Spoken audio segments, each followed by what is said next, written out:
Later this month, a new James Bond movie hits the big screen. The movie has a new star and new Bond girls, but it's packed with the famous fight scenes and the action that 007 has always been known for.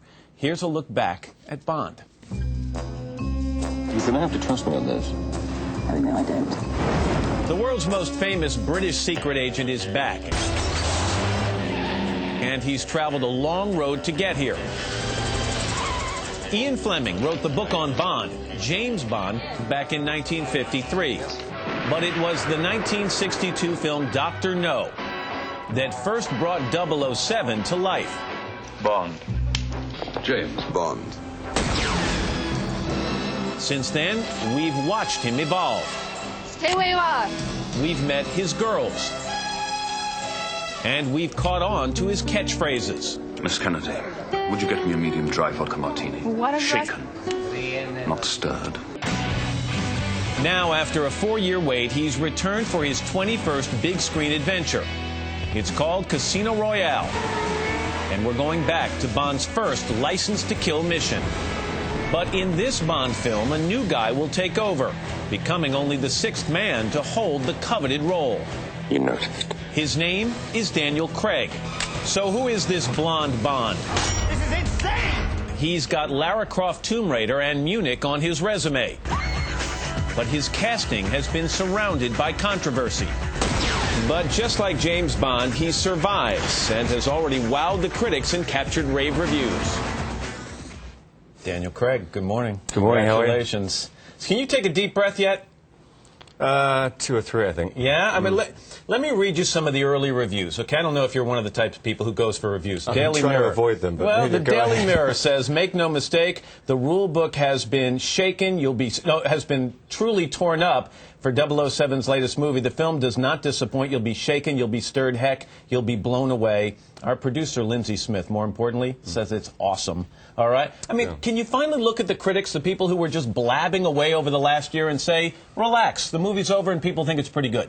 I mean, I don't know if I get even that active about it. I mean, we always set out to make a good movie, and that was always the key, and I think we sort of managed to do that. So I'm not going to sort of stand up and get into a sort of, slanging match now. You're not going to go into an I told you so role. No. But how did you not let it affect you, though, on the set? Because I know you were aware of what was going on. How did you go to work every day and keep the kind of attitude you needed to keep to do the work you had to do?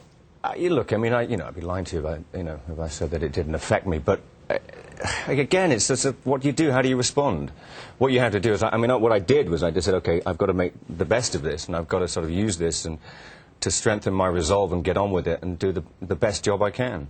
What do we learn about Bond in this installment? Casino Royale, I saw the original Casino Royale, had almost nothing to do with the rest of the Bond movies. No. So what do we learn as we go back and kind of meet the early Bond? Well, it was crucially important for me and for Barbara Broccoli and Michael Wilson and Martin Campbell, the director, that we wanted to sort of show somebody that was sort of raw at the beginning. They conceded the movie as we're starting again from the beginning, and it was really crucially important that I wanted to show someone who was fallible, that kind of got knocked down, that bled, that we didn't think that from the beginning of the movie he was going to be successful. I wanted to sort of show some drama that we thought, well, hang on a minute, he might not make it through this. So. He's also a little more ruthless than the Bonds we've seen. They were always, they seem to succeed with being clever and charming and graceful. This guy's you don't think I'm any of these things? How dare you? A little bit more of a brute force when it comes right down to it. Yeah, well, he's learning, and I think that sophistication, that level of sophistication, he's got to get to, and I didn't want to sort of spring him straight in there. I wanted to sort of discover how he becomes sophisticated and how,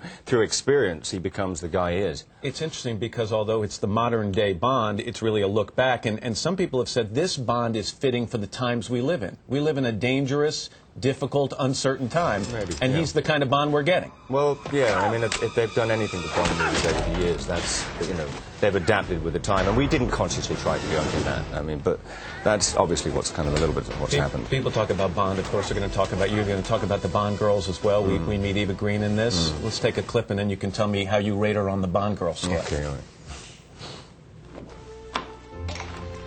Something you expect me to wear? I need you looking fabulous, so that when you walk up behind me and kiss me on the neck, the players across from me will be thinking about your neckline and not about their cards. Do you think you can do that for me? I'll do my best. Thank you.